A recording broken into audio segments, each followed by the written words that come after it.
ನಾನು ಗ್ರೂಪ್ ಪ್ರವೇಶ ಬಂದಿದ್ದೆ. ನಾನು ಗ್ರೂಪ್ ಪ್ರವೇಶ ಬಂದು ಸಾಯಂಕಾಲ 6 ಗಂಟೆ ಮನೆಗೆ ಬಂದಿದ್ದೀನಿ. ನಮ್ಮ ಮನೆಗೆ ಬಂದು ನಾವು ಒಂದು ಸ್ವಲ್ಪ ಬೆಂಗಳೂರಲ್ಲಿ ಹೋಟೆಲ್ ಇದೆ ನಂದು. ಹೋಟೆಲ್ ನಮ್ಮ ಬಿಸ್ನೆಸ್ ಮಾಡೋದು. ನಮ್ಮ ಊರವರೇ ತರಕಾರಿ ಬೆಳೆದಿದ್ದಾರೆ. ಅವ್ರ ಹತ್ರ 4 ಮೂಟೆ ವೆಜಿಟೇಬಲ್ ತಗೊಂಡು ಮೆಣಸಿಗೆ ಎಲ್ಲ ತಗೊಂಡು ಮನೇಲಿ ಇಟ್ಬಿಟ್ಟು ನನಗೊಂದು ಟಿ ನರಸೀಪುರದ ಒಂದು ಮದುವೆ ಇತ್ತು, ನಮ್ಮ ಸ್ನೇಹಿತರದ್ದು ಬೆಂಗಳೂರವ್ರದ್ದು.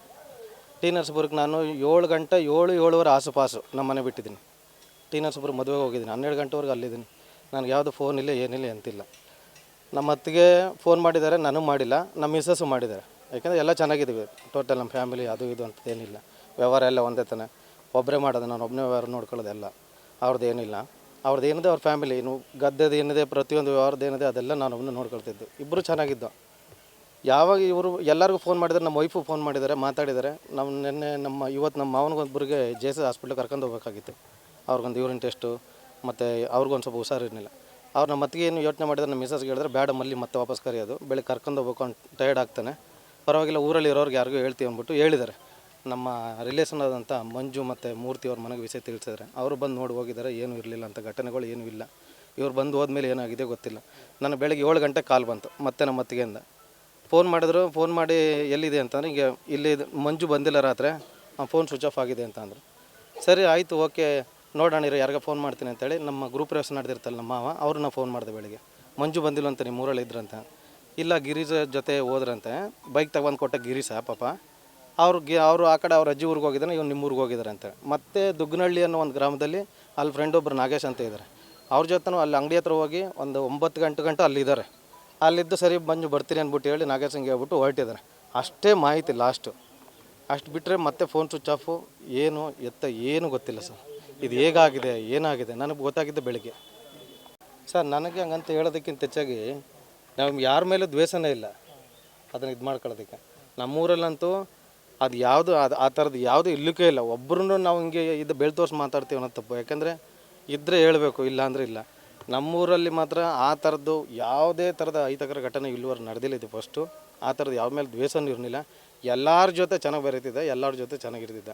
ಅವನಿಗೆ ಒಂದು ನಮ್ಮ ಮನೆಗೆ ಬಂದಿರೋ ಕಾರಣ ಬಂದಿದ್ದಾನೆ ಅಂತಂದರೆ, ನಾನು ಯಾವಾಗಲೂ ಪ್ರತಿದಿನ ಫೋನ್ ಮಾಡ್ತಿದ್ದೆ. ನೆನ್ನೆ ನೈಟ್ ಒಂದಿನ ಫೋನ್ ಮಾಡಿಲ್ಲ ಅವ್ನು ನನಗೆ. ಅದು ಮೊನ್ನೆ ನೈಟು ಫೋನ್ ಮಾಡಿದ್ರು ನನಗೆ 9:00ವರೆಗೆ, ಎಲ್ಲಿದೆ ಅಂತ. ಊರಿಗೆ ಬಂದಿದ್ದೀನಿ. ನಾವು ಊರಿಗೆ ಬಂದಾಗ ಎಲ್ಲರೂ ಲೇಟ್ ಗೀಟ್ ಆದರೆ ನಾನು ನೋಡ್ಕೊಂಡು ಹೋಗಿ ಬರ್ತಿದ್ರು. ನಾನು ಒಬ್ಬನೇ ಅಲ್ಲಿ ಇರ್ತಿದ್ದೆ, ಯಾವಾಗಲೂ ಮಲ್ಕೊಳ್ತಿದ್ದು. ನೆನ್ನೆನೂ ಅದೇ ಥರ ಬಂದಿರ್ತಾರೆ ಅಂತ ನನಗಿದು ಬಂದಿದ್ದಾರೆ, ನಾನು ಇದ್ದೀನಿ ಅಂತೇಳಿ. ನಾನು ಮದುವೆಗೆ ಹೋಗಿದ್ದೀನಿ ಅಂತ ಅವ್ರಿಗೆ ಗೊತ್ತಿಲ್ಲ, ಫೋನ್ ಮಾಡಿಲ್ಲ ನನಗೆ. ಬಂದಿದ್ದಾರೆ, ಬಂದಮೇಲೆ ಏನಾಗಿದೆಯೋ ಆ ಭಗವಂತನಿಗೆ ಗೊತ್ತು. ಈಗ ನಾನು ಅದನ್ನು ಕಂಪ್ಲೇಂಟ್ ಕೊಟ್ಟಿದ್ದೀನಿ. ಅದು ಏನೇ ಆಗಲಿ ಅದು ಹೊರಗಡೆ ಅದನ್ನು ತರಿಸಿ ಅದು ಯಾರು ಏನಾಗಿದೆ ಅಂತೇಳಿ ಇದು ಮಾಡಿಕೊಡೋದು ನಿಮ್ಮೆಲ್ಲರ ಕರ್ತವ್ಯ. ವಾಸ ಅಣ್ಣ ತಮ್ಮ ಒಂದೇ ಮನೆಯೇ, ನಾವು ಸುಮ್ಮನೆ ಡಿವೈಡ್ ಮಾಡ್ಕೊಂಡಿದ್ದಷ್ಟೇ. ಅಂದರೆ ಯಾವತ್ತಿದ್ರೂ ಅದು ಆಗಲೇಬೇಕು. ವಾಸ ಒಂದೇ ಆದ್ರೂ ಊಟ ತಿಂಡಿಯೆಲ್ಲ ಒಂದು ಕಡೆನೇ ಮಾಡ್ಕೊಳ್ತೇವೆ. ಒಂದಿನ ನಮ್ಮ ಮನೆ, ಒಂದಿನ ಅವ್ರು ಮನೇಲಿ ಯಾರೂ ಇರೋಲ್ಲ. ಕೆಳಗಡೆ ಅಲ್ಲಿ ರಕ್ತ ಸುರಿದಿಲ್ಲ ಸರ್, ಸುರಿದಿಲ್ಲ. ಅಲ್ಲಿ ಬಿದ್ದಾಗ ಏನಂದರೆ ಒಂದು 2-3 ಡ್ರಾಪ್ ರಕ್ತ ಇದ್ದಾನೆ, ಅಷ್ಟು ಬಿಟ್ಟರೆ ಅಲ್ಲಿ ಒಂದು 100 ml 50 ml ರಕ್ತ ಎಲ್ಲೂ ಸುರಿದಿಲ್ಲ. ಅಲ್ಲಿ ಪಡ್ಸಲೆ ಮೇಲೆ ಅಲ್ಲಿ ಯಾವುದೇ ಥರ ರಕ್ತದ ಕಲೆ ಇಲ್ಲ. ಬಟ್ಟೆಯಲ್ಲಿ ಇದೆ, ಒಂದು ತೆಂಗಿನ ಮರದ ಕೆಳಗಡೆ ಇದೆ ಬಟ್ಟೆ. ಒಂದು ಬನಿಯನ್ ಬಂದು ಒಂದು 5ನೇ ತೆಂಗಿನ ಮರದ ಹತ್ರ ಹೋಗಿ ಬಿದ್ದಿದೆ. ಆಮೇಲೆ ನೀರು ಹಾಕ್ತೀವಿ, ಒಂದು ಪೈಪು ಯಾವಾಗಲೂ ತೆಂಗಿನ ಮರಕ್ಕೆ ಮನೆಗೆ ಅಂತ ಯೂಸ್ ಮಾಡ್ಕೊಂಡು ಸಣ್ಣದೊಂದು ಬೋರ್ ಹಾಕ್ಸಿದ್ದೀವಿ. ಅಲ್ಲೂ ಹೋಗಿ ಪೈಪ್ ಮುಟ್ಟಿದ್ದಾರೆ, ಅಲ್ಲೂ ಬ್ಲಡ್ ಖಾಲಿ ಆಗಿದೆ. ಅದು ಇಷ್ಟು ಮಾಹಿತಿ ನಮಗೆ ಗೊತ್ತಿದೆ ಸರ್. ಸರ್ ಅದನ್ನು ನಾವು ಹೇಳೋಕ್ಕಾಗಲ್ಲ, ನಮ್ಗೆ ಹಂಗಿದೆ ಅಂತಲೂ ಕನ್ಫರ್ಮ್ ಮಾಡ್ಕೊಳ್ಳೋಕ್ಕೂ ಆಗಲ್ಲ ಸರ್. ಮೇಲ್ನೋಟಕ್ಕೆ ಎಲ್ಲ ಹೇಳ್ತಿರೋದು ನೋಡಿದ್ರೆ ಹಂಗೆ ಅನ್ಸ್ಬೋದೇನೋ, ಬಟ್ ನಮ್ಗೆ ಅದು ಅನಿಸ್ತಿದೆ ಅನಿಸಿಲ್ಲ ಅಂತ ಕಾರಣ ನಮ್ಗೆ ಗೊತ್ತಾಗ್ತಿಲ್ಲ ಸರ್. ಇಲ್ಲಿ ಊರಲ್ಲಿ ಗೊತ್ತಿಲ್ಲ, ವ್ಯವಹಾರ ಇಬ್ಬರದು ಬೇರೆ ಬೇರೆನೇ. ಅವ್ರದ್ದು ಹೊರಗಡೆ ಏನೇನು ವ್ಯವಹಾರ ಮಾಡಿದ್ರು, ಅಂದರೆ ರೇಷನ್ ಅಂಗಡಿ ದಿನಸಿ ಅಂಗಡಿ ಏನಿತ್ತು ಹೊರಗಡೆ ಒಡನಾಟ ಗೊತ್ತಿಲ್ಲ.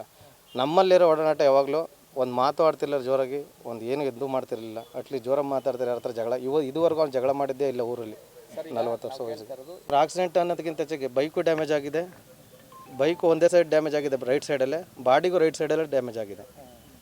ಒಂದು ಎರಡನೇದು, ಒಂದು ವೈರ್ ಇದೆ ಅಲ್ಲಿ. ನಾವು ಮನೆಗೆ ಒಂದು ಹೊರಗಡೆಗೆ ಒಂದು ಮರ್ಕಿರೋ ಲೈಟ್ ಹಾಕಿದ್ದೀನಿ ನಾನು, ದೊಡ್ಡದು. ಆ ವೈರು ಕತ್ತಿಗೆ ಬಿದ್ದಿದೆ. ಅದು ನೋಡಿದರೆ ಯಾರೋ ಮಾಡಿರ್ಬೋದೇನೋ ಅಂತ ಅನಿಸ್ತಿದೆ, ಬಟ್ ಯಾರು ಅಂತ ನಮ್ಗೆ ಗೊತ್ತಿಲ್ಲ. ಕೊಲೆನೂ ಇರ್ಬೋದು, ಎರಡು ಇರ್ಬೋದು. ಆಕ್ಸಿಡೆಂಟ್ ಆಗಿದ್ರೆ ಆಕ್ಸಿಡೆಂಟ್ ಇರ್ಬೋದು. ಆ ವೈರ್ ಕತ್ತಿಗೆ ಇದಾಗಿರೋದ್ರಿಂದ 1 ಇಂಚಷ್ಟು ಅದು ಇಲ್ಲಿ ಕೂದಿದೆ. 1 ಇಂಚ್ ಬ್ಲಡ್ ಬಂದಿಲ್ಲ. ಅಲ್ಲಿ ವೈರ್ ಹೆಂಗಾಗಿದೆ ಅಂದರೆ ಅದು ಹಿಡ್ಕೊಂಡು ಇದು ಮಾಡಿದ್ದಾರೆ. ಅದು ಪವರ್ ಇರುತ್ತೆ, ಯಾವಾಗಲೂ ಕರೆಂಟ್ ಇರುತ್ತೆ. ಅದು ಕತ್ತಿಗೆ ಒಂದು ರೌಂಡ್ ಹೋಗಿರೋದ್ರಿಂದ ಈ ಕಡೆ ಕೊಲೆನೂ ಅಂತ ನಮ್ಗೆ ಅನ್ನಿಸ್ತಿದೆ.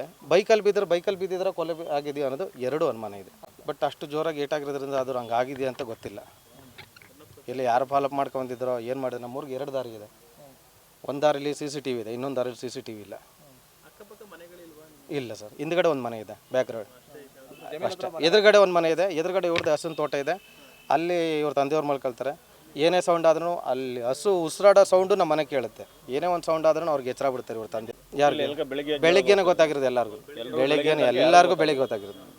ರಾತ್ರಿ 11 ಗಂಟೆಗೆ ನಮ್ಮ ಮೂರ್ತಿ ಮತ್ತು ಮಂಜು ಅಂತ ಇದ್ದಾರೆ ನಮ್ಮ ಅಣ್ಣಂದರು, ಅವರು ಹೋಗಿ ನೋಡ್ಕೊಂಬಂದಿದ್ದಾರೆ. ಆವಾಗ ಏನು ಇಲ್ಲಿ ಇರಲಿಲ್ಲ, ಅಲ್ಲಿ ಏನೇ ಯಾವುದೇ ಥರದ್ದು ಏನು ಆ ಥರ ಘಟನೆ ಏನು ಆಗಿರಲಿಲ್ಲ. ಒಂದು ಹೋಗಿ ನನಗೆ ಗೊತ್ತಿರೋ ಪ್ರಕಾರ ಅವರು ನಮ್ಮ ಅತ್ತಿಗಮ್ಮ ಒಂದು 10 ಗಂಟೆ ಫೋನ್ ಮಾಡಿದ್ರೆ, ನಾವು ಒಂದು 10 ಗಂಟೆ ತೋರಿ ಇರ್ಬೋದೇನೋ ಆ ಟೈಮಲ್ಲಿ. ಆ ಮಾಹಿತಿ ನನಗೆ ಗೊತ್ತಿಲ್ಲ. ನನಗೆ ಗೊತ್ತಿದ್ದು ಬೆಳಿಗ್ಗೆ ಅದು 10 ಗಂಟೆ 4 ನಿಮಿಷ. ತನಿಖೆ ಆಗಬೇಕು ಅಂತ ಆಗ್ರಹಿಸ್ತಾರೆ. ಖಂಡಿತ ಸರ್, ಅದು ಎಲ್ಲಿವರೆಗೂ ಹೋದ್ರೂ ತನಿಖೆ ಆಗಲೇಬೇಕು.